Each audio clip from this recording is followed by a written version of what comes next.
So we're here for our seasonal pie lesson. Yeah. And this is kind of an old family favorite. Right. Very simple. Started by my mother, as far as I know.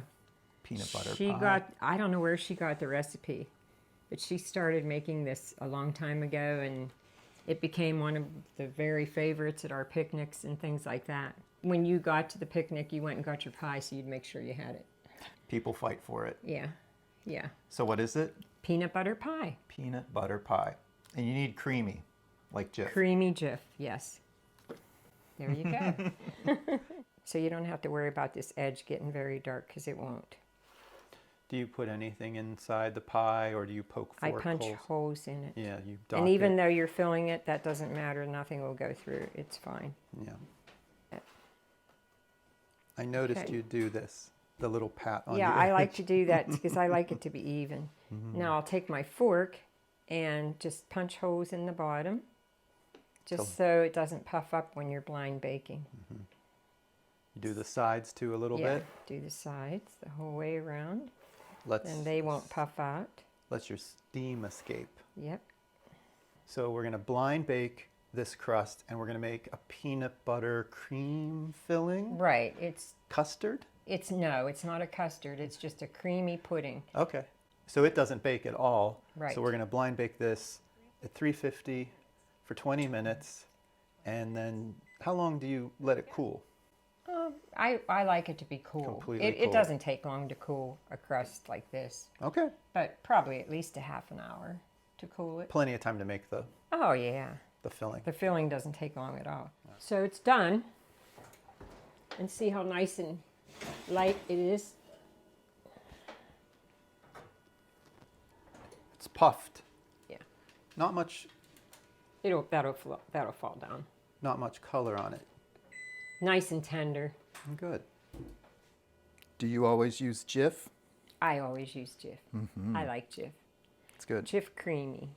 Okay, so this is not a strong peanut butter pie. It's a nice, light, wonderful tasting peanut butter pie. And you see some peanut butter pies in a restaurant or something, it looks like thick peanut butter, and this is great because it's real creamy and not too strong. So what you do is you take a cup of powdered sugar, and then you have to use 2 tablespoons of peanut butter, and I like Jif creamy peanut butter. You That's can, my favorite. you really cannot have like organic peanut butter. You sort of need the yeah, classic it won't work. Jif, Yeah. maybe Skippy, that type of peanut butter. So there's 1 tablespoon, 2 tablespoons of peanut butter, which makes it taste great. So we're going to take a fork and just mix this peanut butter all in here until it's nice and crumbly. The whole thing has to be crumbly. If you can see if there's a hunk of peanut butter that needs mixed in good, and you can get it crumbled in there real nice. See how nice it is? It looks good. So that's all it is right there. It's all crumbled in. There's no peanut butter showing. It's all in the powdered sugar. I don't measure. It says use half of this and sprinkle it in the bottom of your baked pie shell. So I just take what I think is half. And this is what makes your pie taste good, putting this in here. So this was a cup of sugar, so you're going to need at least a half of a cup in the bottom of this. And that should be good. So the rest of this will go on top of the pie after we make the pudding. So we're going to use, it says 1 large box of vanilla instant pudding, but instead of 1 large, I have 2 small, which is the same. So we're going to put 2 small boxes into your bowl.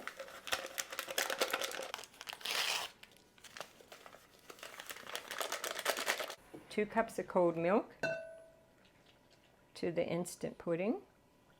We're going to whip that up till it's thick. There's one thing about mixing pudding, it goes everywhere.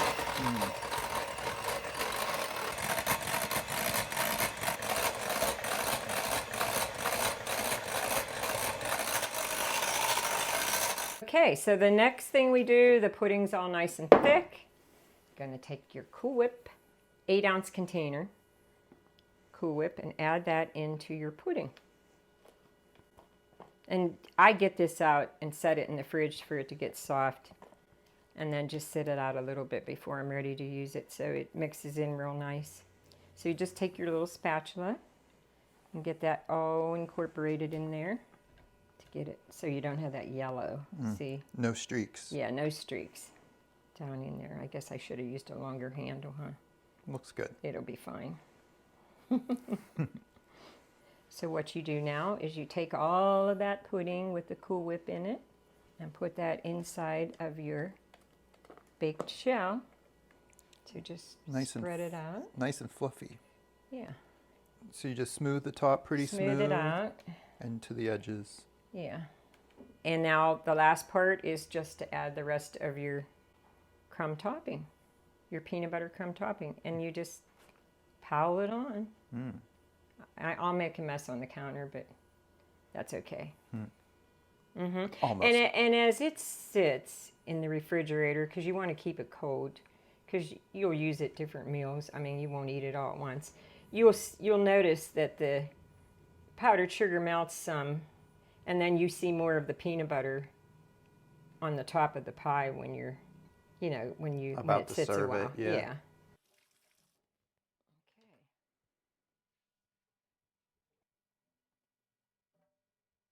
How long would you cool this in the fridge? An hour, 2 I hours? would put it in for an hour or two. At least an hour, but I would prefer it to be at least 2 hours. Okay. That makes it set up real nice.